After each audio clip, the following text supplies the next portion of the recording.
معزز سامعین کرام، پردہ نشین خواتین اسلام، اللہ رب العزت نے اپنے آخری نبی جناب محمد الرسول اللہ صلی اللہ علیہ وسلم کو کائنات میں بسنے والے تمام انسانوں کے لیے اسوہ بنایا ہے اور انسانوں کی کامیابی اسی اسوے پر عمل کرنے پر رکھا ہے۔ دنیا میں جتنے بھی انبیاء علیہم الصلاۃ والسلام تشریف لائے، ایک وقت خاص اور خاص زمانے تک وہ نبی ہوئے۔ ان کے انتقال کے بعد دوسرے نبی آئے، ان کے انتقال کے بعد تیسرے نبی آئے، اور ہر نبی کے انتقال کے بعد ان کی شریعت صرف وہیں مخصوص زمانے تک اور مخصوص وقت تک ہوتی تھی۔ ایک نبی کے بعد دوسرا نبی آیا تو پہلے والی شریعت ختم ہو کر دوسری شریعت نافذ ہو جاتی تھی۔ یہ سلسلہ چلتا رہا یہاں تک کہ آخر الزمان سرور کائنات فخر موجودات جناب محمد الرسول اللہ صلی اللہ علیہ وسلم تک یہ سلسلہ چلا، اور آخری نبی جناب محمد الرسول اللہ صلی اللہ علیہ وسلم کو اللہ تعالیٰ نے مبعوث فرما دیا۔ یہاں بات سمجھنے کی یہ ہے کہ اللہ کے نبی علیہ الصلاۃ والسلام سے پہلے جتنے بھی انبیاء تشریف لائے ان کو آخری نبی نہیں کہا گیا۔ نبی ہیں، رسول ہیں، لیکن ان کو آخری نبی نہیں کہا گیا، آخری رسول نہیں کہا گیا، اس لیے کہ نبوت و رسالت کا سلسلہ ابھی چلنا تھا۔ جب سرکار دو عالم صلی اللہ علیہ وسلم مبعوث ہو گئے، دنیا میں تشریف لائے، تو اللہ نے آپ کو آخری نبی فرمایا، اور خود اللہ کے نبی نے اپنے آپ کو آخری نبی فرمایا۔ اللہ کے آخری نبی سے پہلے جتنے انبیاء آئے، کسی نبی نے اپنے کو آخری نبی نہیں کہا، بلکہ خوشی کی بات یہ ہے کہ ہر نبی نے آخری نبی کی بشارت سنائی اور کہا کہ اے لوگو، آخری زمانے میں ایک نبی آئیں گے، آخری زمانے میں محمد نام کے آخری نبی آئیں گے۔ اگر تمہاری زندگی وفا کرے، تم وہاں تک پہنچ سکو، تمہاری زندگی دراز ہو، تو تم ان پر ایمان لانا۔ یہ ہر نبی نے اپنی امتوں کو بشارت سنائی، اور کسی نبی نے اپنے کو آخری نبی نہیں کہا۔ جب اللہ کے نبی علیہ الصلاۃ والسلام تشریف لائے تو آپ نے اپنے آپ کو آخری نبی فرمایا، اور قرآن نے بھی کہا خاتم النبیین۔ تو اس سے یہ بات سمجھ میں آتی ہے کہ جب آخری نبی آ گئے تو اب آپ کے بعد کوئی نبی آنے والا نہیں، لہذا کوئی کتنی ہی کرامت کا مالک ہو، کتنے ہی شکتی کا مالک ہو، اور کوئی کتنا ہی خوبصورت ہو، حسین و جمیل ہو، پانی میں آگ لگا دینے کی بات کرتا ہو، ہواؤں کا رخ موڑ دینے کی بات کرتا ہو، چاند اور سورج اپنے ہاتھوں میں لا کر اگر ہمیں کوئی یہ کہے اور اپنے آپ کو نبی ثابت کرنے کی بات کہے، تو ہم اس کے منہ پر تھوک دیں گے، اس لیے کہ وہ نبی نہیں ہو سکتا، وہ دجال ہوگا، کذاب ہوگا، شیطان کا وہ چیلا ہوگا۔ اس لیے کہ اللہ کے جو آخری نبی تھے وہ آ چکے۔ اس بات کو ہمیشہ اپنے ذہن میں رکھنا ضروری ہے، ورنہ آج کے ماحول میں سوشل میڈیا کے طور پر اور پیری مریدی کے طور پر ذرا سی طاقت، ذرا سی دولت، ذرا سی شہرت مل جاتی ہے تو وہ انسان زمین پہ پاؤں نہیں رکھتا، سیدھے آسمان کی بات کرنے لگتا ہے۔ تو اتنی جانکاری ضروری ہے کہ ہم آخری نبی کی امت ہیں۔ اب آپ کے بعد کوئی نبی آنے والا نہیں، اور اللہ تبارک و تعالی نے اسی آخری نبی کے بارے میں فرمایا لقد کان لکم فی رسول اللہ۔ روئے زمین پر بسنے والے تمام انسانوں کے لیے یہی دعوت ہے، یہی پیغام ہے کہ اب تمہیں اپنی زندگی گزارنا ہو تو تم میرے آخری نبی اور میرے محبوب کو دیکھ لو۔ جس راستے پر تم چلو میرے اس محبوب نبی کی اسوہ تم کو ملے گی، اخلاق ملیں گے، رہنمائی ملے گی۔ کوئی ایسا موقع نہیں ہوگا جہاں تم یہ کہہ سکو کہ یہاں تو اسلام کی کوئی رہبری نہیں ہے، یہاں تو ہمارے لیے کوئی قانون نہیں ہے، ہم کیسے زندگی گزاریں؟ نہیں کہہ سکتے۔ وہ دین ہی نہیں ہو سکتا جو دین مکمل رہبری اور رہنمائی نہیں کرے۔ وہ دین مکمل ہو ہی نہیں سکتا جو انسان کو آدھے راستے پر لے جا کر چھوڑ دے کہ آگے تم جانو۔ یہ دین کامل ہے، اور اللہ کے نبی علیہ الصلاۃ والسلام دو چیزوں کو لے کر تشریف لائے، ایک دین کامل اور ایک اخلاق کامل۔ دین کامل میں کسی بھی طرح کی کوئی کمی نہیں ہے، دین کامل میں کسی بھی طرح کا کوئی جھول نہیں ہے، کوئی نقص نہیں ہے۔ اور یہ بات اپنے ذہن میں بٹھا کر رکھ لیں، اگر کسی بدبخت کے دل میں شک ہو دین کے بارے میں، کسی کم ظرف کے دل میں شک ہو اسلام کے بارے میں، تو وہ آج ہی لکھ کر رکھ لے کہ وہ مسلمان تو ہوا، مومن نہیں ہوا۔ مسلمان ہونے میں اور مومن ہونے میں بڑا فرق ہے۔ کل کے منافقین بھی مسلمان کہلاتے تھے، وَلَكِنْ قُولُوا أَسْلَمْنَا وَلَمَّا يَدْخُلِ الْإِيمَانُ فِي قُلُوبِكُمْ۔ منافقین بھی اپنے آپ کو کہتے تھے ہم مسلمان ہیں، اور مسلمانوں جیسا ان کے ساتھ سلوک کیا جاتا تھا۔ وہ مسجدوں میں آ کر نمازیں پڑھتے، شادی بیاہ بھی اسلامی طریقے پر کرتے، مسلمانوں کی شادی بیاہ میں آتے تھے، جنازوں میں آتے تھے، سارا کام مسلمانوں جیسا ہوتا تھا۔ لیکن اللہ تبارک و تعالی فرماتا ہے کہ اے لوگو، تم مسلمان تو ہو گئے، مومن نہیں ہوئے۔ اور جنت کا داخلہ اللہ کی رضا مومن ہونے پر ہے۔ تو اگر کسی کے دل میں شک ہو اسلام کے بارے میں، دین کے بارے میں، قرآن کے بارے میں، تو وہ لکھ کر رکھ لے کہ وہ اس کے ایمان میں بہت کمزوری ہے۔ شک بہت خطرناک بیماری ہے جس کا کوئی علاج نہیں۔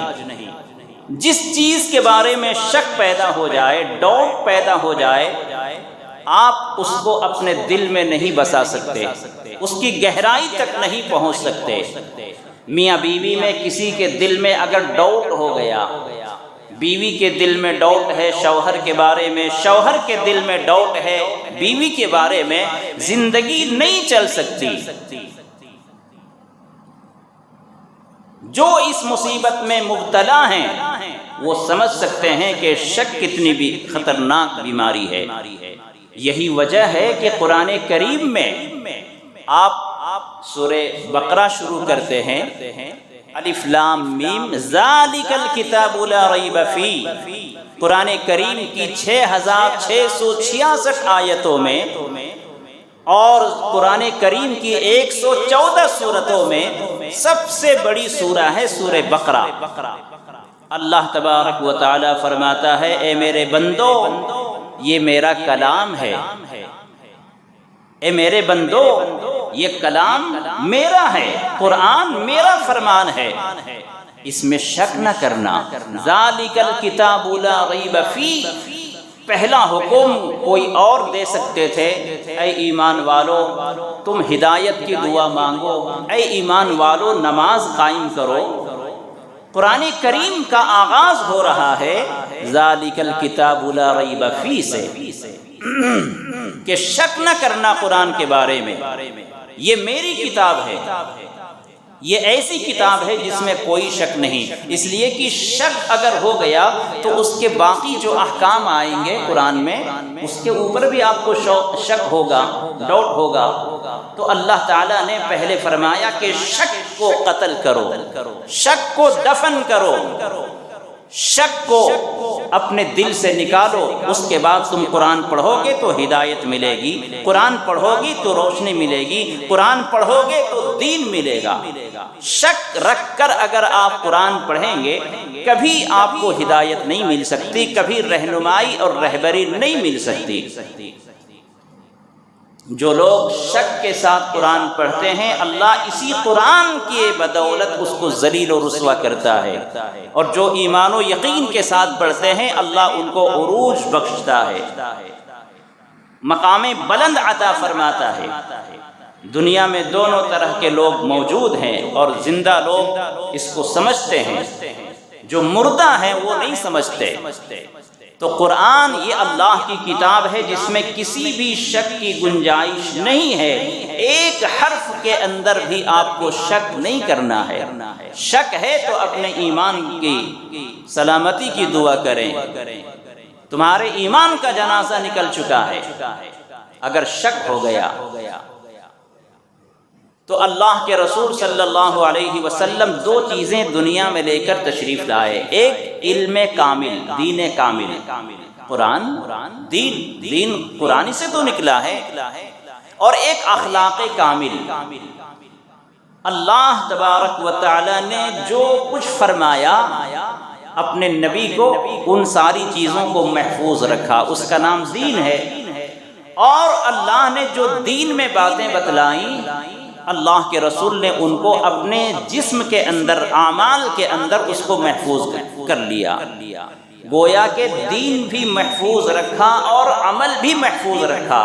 دین اور عمل، علم اور عمل، یہ دونوں اگر آسان لفظوں میں اگر سمجھیں تو علم اور عمل دونوں کو اللہ کے رسول نے محفوظ رکھا۔ اور اللہ کے نبی علیہ السلام نے جتنا دین ملا آپ کو، جتنے احکام ملے، جتنے علوم اللہ تعالیٰ نے آپ کو عطا فرمائے تھے اپنے صحابہ کرام کو منتقل کر دیا، اپنے صحابہ کرام تک پہنچا دیا، کوئی کمی نہیں چھوڑی۔ حجۃ الوداع کے موقع پر اللہ کے نبی علیہ السلام نے فرمایا تھا کہ اے میرے صحابہ، کیا اللہ نے جو مجھے دین دیا تھا وہ میں نے آپ لوگوں کو پہنچا دیا؟ جو امانت تھی اللہ کی وہ میں نے آپ لوگوں کے حوالے کر دیا؟ تو 1.25 لاکھ صحابہ کرام نے ایک زبان ہو کر یہ کہا نعم یا رسول اللہ قد بلغت رسالتا، اے اللہ کے نبی، اے میرے آقا، آپ نے سارا کا سارا دین، اپنے نبوت کا، رسالت کا جو حق تھا آپ نے ادا کر دیا، کسی کمی اور کسی زیادتی، کمی بیشی کو آپ نے گوارا نہیں فرمایا، سارا کا سارا دین آپ نے اے اللہ کے نبی آپ نے پہنچا دیا۔ تو اللہ کے نبی علیہ السلام نے مکمل دین اپنی امت کو پہنچایا، اور جو اخلاق تھے آپ کے صحابہ کرام نے آپ سے سیکھ لیے، گویا کہ دین بھی صحابہ کرام نے مکمل حاصل کیا، اور جو اعمال تھے، اخلاق تھے اللہ کے نبی کے، وہ سب کے سب صحابہ کرام نے اپنے اندر جمع کر لیے۔ کسی چیز کو نہیں چھوڑا۔ رات کی زندگی کیسی گزرتی تھی صحابہ کرام سے پوچھیں، خلوت کی زندگی کیسی گزرتی تھی صحابیات سے، ازواج مطہرات سے پوچھیں، نماز کیسے پڑھتے تھے، مسجد میں آنا جانا کیسے ہوتا تھا صحابہ کرام سے پوچھیں، شادی بیاہ کیسے کرتے تھے صحابہ کرام سے پوچھیں، آپ تجارت اور کاروبار کیسے کرتے تھے صحابہ کرام سے پوچھیں۔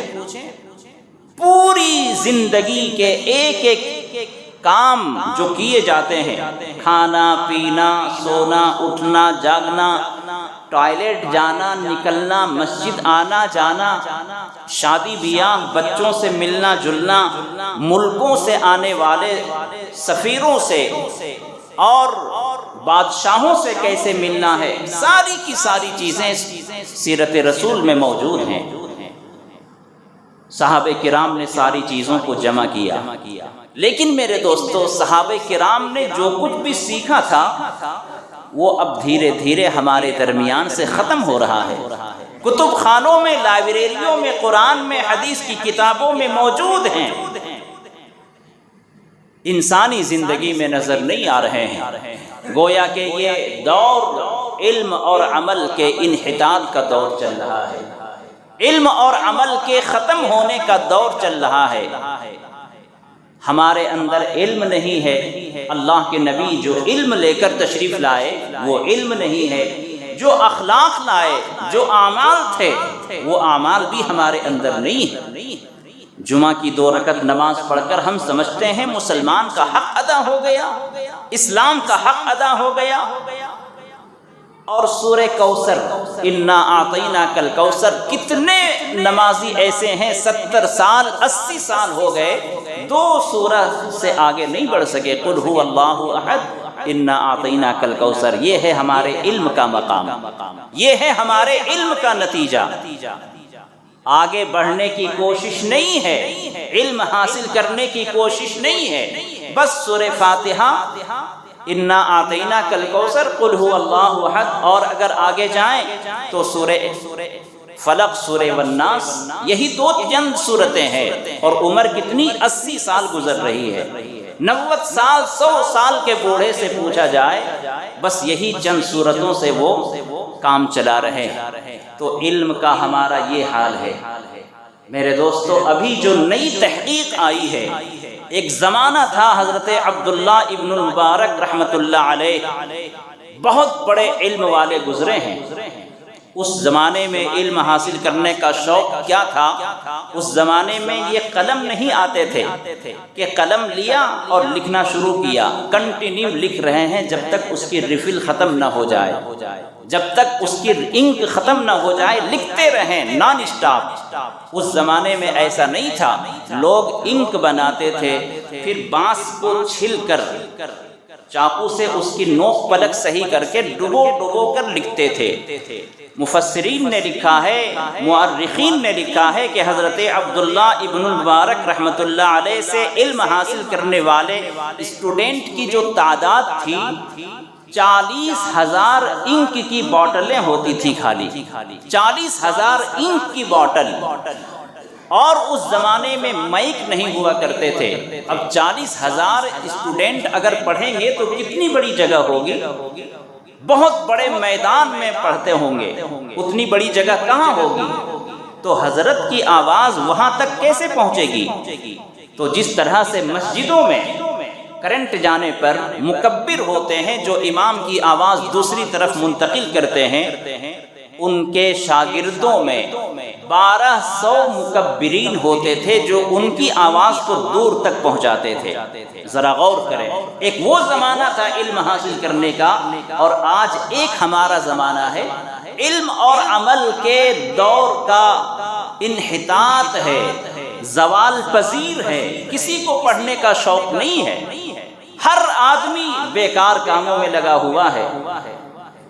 ہمارے علم حاصل کرنے کا جو پرسنٹیج ہے، مطالعہ، اسٹڈی، ہم جو پڑھتے ہیں، ہم جو مطالعہ کرتے ہیں، اسٹڈی کرتے ہیں، اس کا پرسنٹیج اگر ہم بتا دیں تو ہمیں شرم سے ڈوب جانا چاہیے۔ جس قوم کو اللہ نے اقرا کا درس دیا ہو، اقرا کا حکم دیا ہو، قرآن کا پہلا حکم اقرا، قرآن کا پہلا حکم پڑھو۔ اور ہمارا حال کیا ہے؟ ایک تحقیق آئی ہے، رپورٹ آئی ہے کہ اس وقت پوری دنیا میں سب سے زیادہ مطالعے کا پرسنٹیج اگر نکالا جائے، فیصد نکالا جائے، تناسب نکالا جائے، سب سے زیادہ پڑھنے والی قوم کون ہے؟ تو آپ کہیں گے جن کو آپ گالیاں دیتے ہیں نا، وہ ہمارے منہ پر تھوکیں گے کہ کم بختو، تم خالی گالیاں دیتے ہو، تمہارا رزلٹ کیا ہے، ہمارا رزلٹ کیا ہے؟ تو ایک نئی تحقیق آئی ہے کہ اس وقت پوری دنیا میں سب سے زیادہ پڑھنے والی جو قوم ہے، ریسرچ کرنے والی، اسٹڈی کرنے والی جو قوم ہے، وہ یہودیوں کی ہے۔ سب سے زیادہ وہ قوم پڑھتی ہے۔ ان کے پڑھنے کا جو فیصد ہے، تناسب ہے، وہ پورے سال میں 72 بکس ہے، 72 کتابیں۔ ایک آدمی 72 کتابیں سال میں وہ پڑھ لیتا ہے، 70 پر 2 کتابیں۔ اور سب سے کم پڑھنے والی جو قوم ہے وہ ہم فقیروں کی ہے، دوسروں کی طرف مانگنے والے، جھانکنے والے، خود اپنی ایجاد نہیں کرتے۔ تمہارے گھر میں جو کچھ بھی چیزیں ہیں، تم یہ دیکھو کہ تم خود کیا ایجاد کرتے ہو۔ پیسے ہیں، آپ نے ساری چیزیں خرید لی، ساری چیزیں آپ نے پیسے سے منگوا لی، تمہاری کیا ہے؟ تم اس کے مالک ہو، اس کے موجد نہیں ہو، اس کے کریٹر نہیں ہو، اس کو تم نے ایجاد نہیں کیا۔ مالک ہیں آپ، اگر وہ ٹوٹ گیا تو ناکام۔ تو سب سے زیادہ پڑھنے والی قوم یہودیوں کی ہے، سال میں 70 پر 2 کتابیں وہ پڑھتے ہیں۔ اور سب سے کم پڑھنے والی قوم مسلمان قوم ہے۔ ہمارا فیصد کتنا ہے بتاؤں؟ شرم آتی ہے بولتے ہوئے۔ ہمارا جو فیصد ہے وہ 1 گھنٹہ بھی نہیں ہے، آدھا گھنٹہ بھی نہیں ہے، 10 منٹ بھی نہیں ہے سال میں۔ کتنا ہے؟ بس صرف 6 منٹ ہے۔ اللہ اکبر! ہم کہاں تھے اور کہاں آ گئے؟ قوم مسلم کی پڑھائی کا فیصد ہے صرف سال میں 6 منٹ۔ یہ ہماری حالت ہے۔ اور اللہ کے نبی علیہ الصلاۃ والسلام 2 چیزیں لے کر تشریف لائے، علم کامل اور اخلاق کامل۔ نہ ہمارے پاس علم ہے، نہ ہمارے پاس اخلاق ہے۔ اخلاق سے تو ہم ننگے ہو گئے، ہمارے اخلاق کتنے اچھے ہیں ہر ایک کو پتا ہے۔ اسی لیے ہمارا نام ضدی قوم، لڑاکو قوم، غلیظ قوم، نہ جانے کیا کیا کہا جاتا ہے۔ ہم تھے اشرف المخلوقات، ہم تھے خیر امت، لیکن آج دنیا نے ہمارا کیا نام دیا؟ جمعہ کے بیانوں کو صرف کان کے مزے کے لیے سنتے ہیں، اپنی زندگی میں کچھ تبدیلی نہیں لانا ہے۔ صحابہ کرام بھی انسان ہی تھے، ان کے بھی بال بچے تھے، ان کی بھی شادیاں ہوتی تھیں۔ کوئی ہم آسمان سے ٹپکائے ہوئے فرشتے نہیں ہیں کہ ہم الگ ہیں بالکل۔ جو ہماری ضروریات تھیں ان کی بھی ضروریات تھیں، اور وہی وہ کام کرتے تھے۔ لیکن ان کے زمانے میں کیسا ماحول تھا؟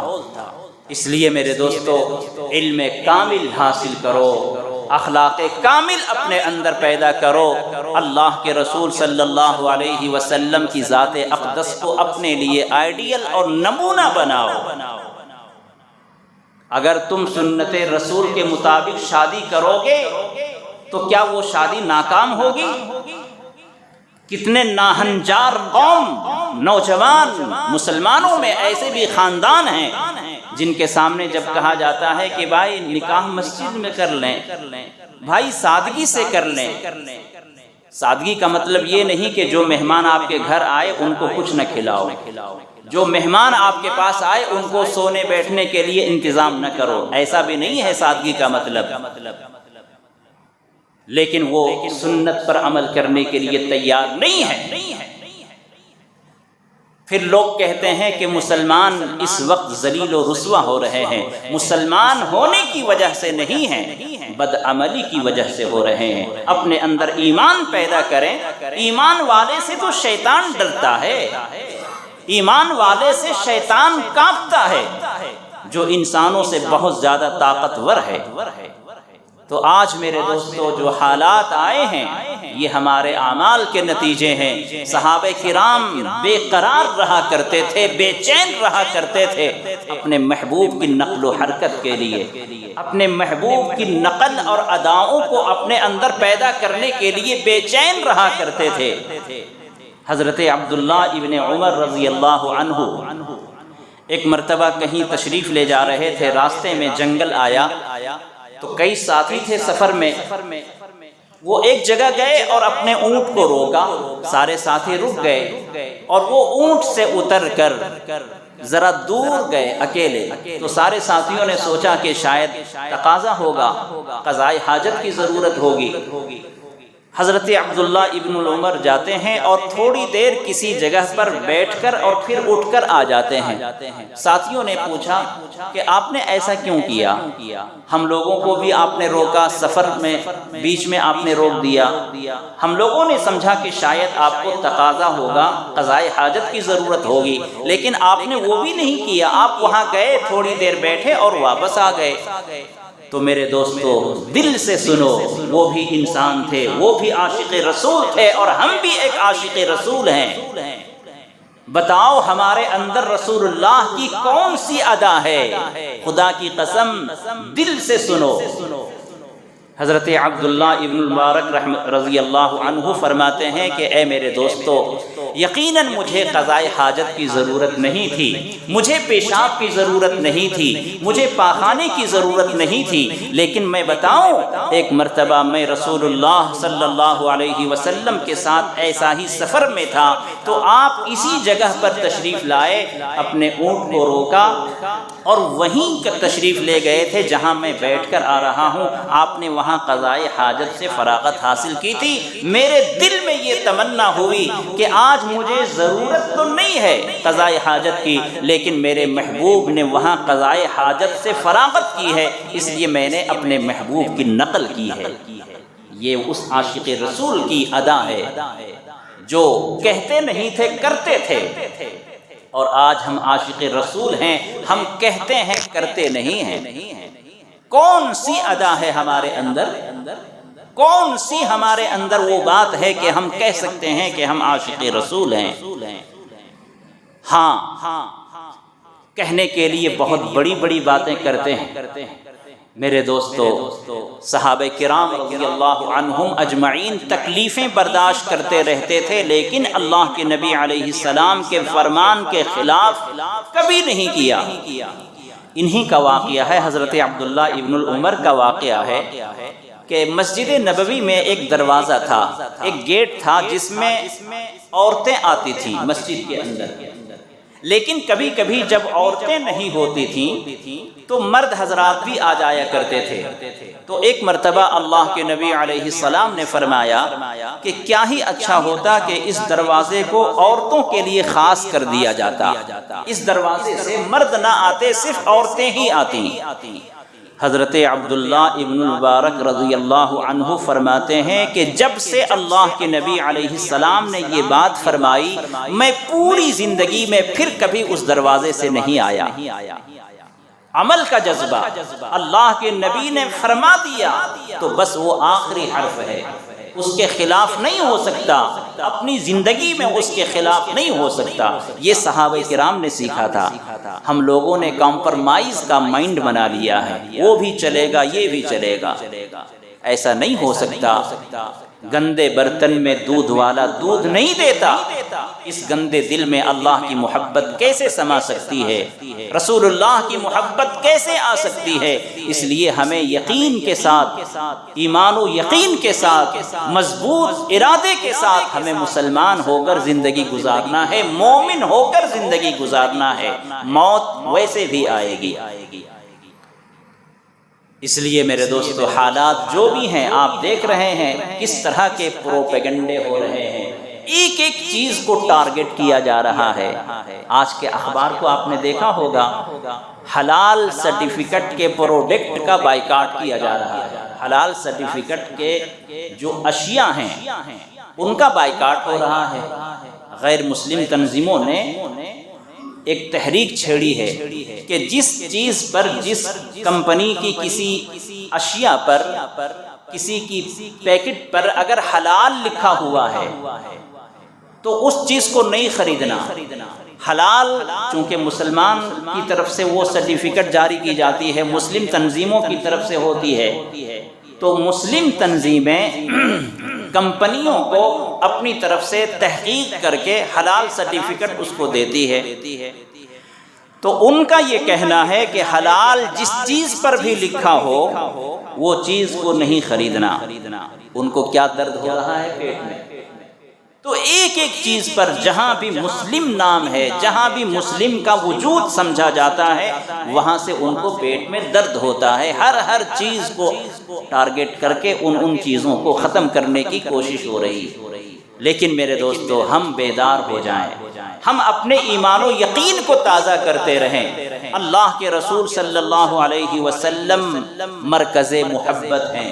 اللہ کے نبی علیہ السلام سے جتنی ہمیں محبت ہوگی، ہمارا دل اتباع میں اتنا ہی آگے آگے بڑھے گا۔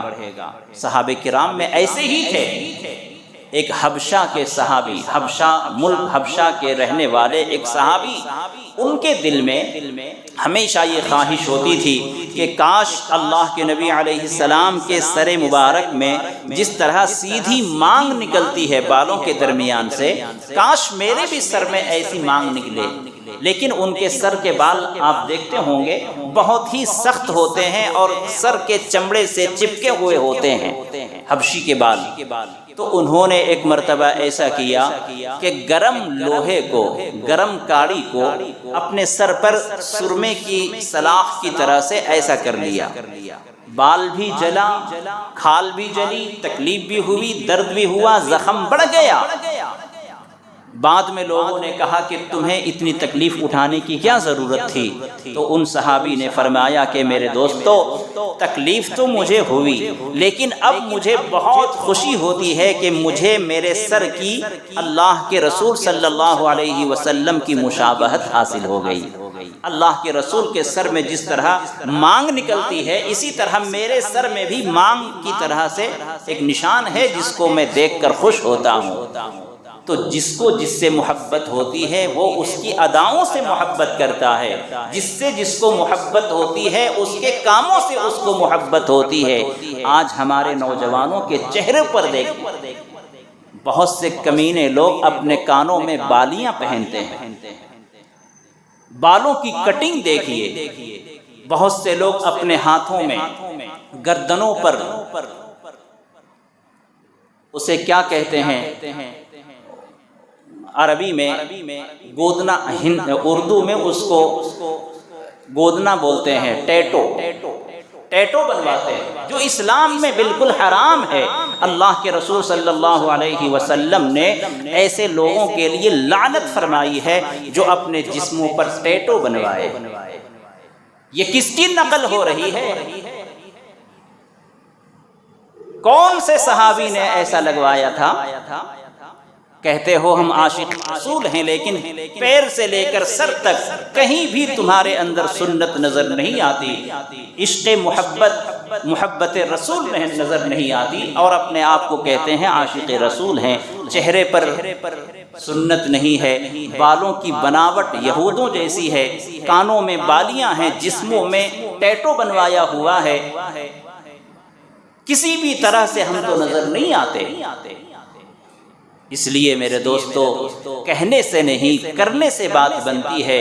ہم اللہ کے رسول صلی اللہ علیہ وسلم کی سنتوں پر مضبوطی سے عمل کریں۔ سنتوں کو مٹانے کے لیے دشمنان اسلام کافی ہیں۔ اسلام کے احکام کو مٹانے کے لیے دشمنان اسلام کافی ہیں۔ تم کیوں ان کا ساتھ دیتے ہو؟ تم کیوں ان کا ساتھ دیتے ہو اسلام کے احکام کو مٹانے کے لیے، سیرت رسول کو مٹانے کے لیے، قرآن کی آیتوں کو مٹانے کے لیے؟ ہم مسلمان کیوں دشمنوں کا ساتھ دیتے ہیں؟ اپنے گھروں میں دینی ماحول پیدا کریں۔ ساری بیماریوں کا ایک علاج ہے، دین کے اعتبار سے ہم اپنے آپ کو مضبوط کر لیں۔ انشاءاللہ طوفان کدھر سے بھی آئے گا، آگے سے آئے، پیچھے سے آئے، دائیں بائیں سے آئے، کسی بھی طوفان کا ہم مقابلہ کر سکتے ہیں، بشرطے کہ ہمارے اندر دینی علم حاصل ہو جائے، دینی علم پیدا ہو جائے، دین میں بیداری پیدا ہو جائے۔ صرف 2 رکعت نماز پڑھ لینے کا نام دین نہیں ہے میرے دوستو۔ اس زمانے میں صحابیات کے اندر بھی، صحابیات لیڈیز عورتوں کے اندر بھی کتنا جذبہ تھا۔ ایک صحابیہ عورت نے اللہ کے رسول صلی اللہ علیہ وسلم سے سوال کرتی ہیں اور کہتی ہیں، اے اللہ کے نبی، میں عورتوں کی طرف سے نمائندہ بن کر آئی ہوں، عورتوں کی طرف سے نمائندہ اور ترجمان بن کر آئی ہوں، اور ایک سوال کرنا چاہتی ہوں۔ اللہ کے نبی نے فرمایا کہ پوچھو، کیا پوچھتی ہو؟ تو انہوں نے پوچھا، اے اللہ کے رسول، مرد حضرات ہم سے ثواب میں آگے بڑھ گئے، مرد حضرات ہم سے، عورتوں سے ثواب میں آگے نکل گئے، ہر معاملے میں ان کو ثواب زیادہ ملتا ہے۔ کہا کیسے؟ کہا کہ مرد حضرات مسجدوں میں جاتے ہیں نماز کے لیے، جماعت کے ساتھ نماز پڑھتے ہیں، مرد حضرات جنازوں میں شامل ہوتے ہیں، مرد حضرات جمعے کی نماز پڑھتے ہیں، مرد حضرات جہاد میں جاتے ہیں اللہ کے راستے میں، تو ہر جگہ پر مرد حضرات جاتے ہیں، عورتیں نہیں جاتی ہیں، ان کو ثواب زیادہ ملتا ہے، ہمارے ثواب میں کمی ہو جاتی ہے۔ قربان جائیے، اللہ کے نبی علیہ السلام نے عورتوں کو محروم نہیں فرمایا، فرمایا کہ اے خاتون، سوال کرنے والی خاتون بہت اچھی خاتون ہے۔ اے خاتون، جب کوئی عورت نماز پڑھتی ہے اپنے گھر میں، مسجد نہیں آ سکتی، مسجد میں آنا ان کے لیے ضروری بھی نہیں ہے، اور مسجد میں اگر ہم ان کو آنے پر مجبور کریں گے تو ان پر ایک طرح سے بوجھ ہوگا۔ ایک چھوٹی سی مثال، اگر کوئی عورت جس کے گود میں بچہ ہے، بچہ ابھی سویا ہے، اور ہم کہہ دیں گے کہ آؤ نماز کے لیے مسجد میں آؤ، جیسے مرد حضرات کے لیے ضروری ہے کہ وہ جماعت سے نماز پڑھے، تو وہ عورت جس کا دودھ پیتا بچہ ہے، بستر پر لیٹا ہے، اور وہ عورت آ گئی، خدا نخواستہ بچہ گر گیا یا کچھ ہو گیا، نقصان کس کا ہوگا؟ تو اسلام ایسا حکم نہیں دیتا کہ جس میں کسی کا نقصان ہو، تو عورت کے لیے مسجد میں آنا ضروری نہیں ہے۔ اللہ کے رسول نے فرمایا کہ اے خاتون، تم نے بہت اچھا سوال کیا، جب کوئی خاتون اپنے گھر میں نماز پڑھ لیتی ہے تو اللہ تعالیٰ اسے جس طرح مرد کو ثواب عطا فرماتا ہے مسجد میں با جماعت کا ثواب، اسی طرح اس عورت کو اپنے گھر پر نماز پڑھنے پر عطا فرماتا ہے۔ اور فرمایا کہ ایک عورت جو بچے کو دودھ پلانے کے لیے رات میں جاگتی ہے، دوا پلانے کے لیے رات میں جاگتی ہے، بچے نے پیشاب کر دیا، بستر بدلنے کے لیے رات کو جاگتی ہے، جو خاتون، جو عورت اپنے بچے کے لیے رات میں جاگتی ہے، اللہ تبارک و تعالی اسے سرحد پر پہرا دینے والے اس مجاہد کی طرح اس کو ثواب عطا فرماتے ہیں۔ قربان جائیے، کتنا ثواب ہے عورتوں کو بھی۔ تو جب دین کا ماحول ہوگا، گھروں میں دین کا ماحول ہوگا، تو اللہ تبارک و تعالی ہمارے اندر بھی بیداری عطا فرمائے گا۔ اس لیے میرے دوستو، دین کے اعتبار سے اپنے آپ کو بیدار ہونا ہے۔ جب زیادہ غفلت اچھی چیز نہیں ہے، ہماری نسلوں کو تباہ برباد کرنے کے لیے دشمنان اسلام کافی ہیں، اس لیے ہمیں ابھی سے اس کی تیاری کرنا ہے، اور اس کی تیاری کا سب سے بہترین طریقہ ہے اپنی نسلوں کو دین کے اعتبار سے مضبوط کریں، دینی تعلیم کو عام کریں، مسجدوں میں، مدرسوں میں آنا جانا رکھیں، رابطہ رکھیں۔ وبا کے دور میں ڈاکٹروں سے دوری جان کے لیے نقصان ہے، اسی طرح فتنوں کے دور میں علماء سے دوری ہمارے ایمان کو نقصان پہنچائے گا۔ اس لیے علماء سے رابطہ رکھیں، مساجد مدارس کو آباد کرنے کی فکر کریں۔ اللہ تعالی ہمیں ان نصیحتوں پر عمل کرنے کی توفیق عطا فرمائے۔ وآخر دعوانا ان الحمد للہ رب العالمین۔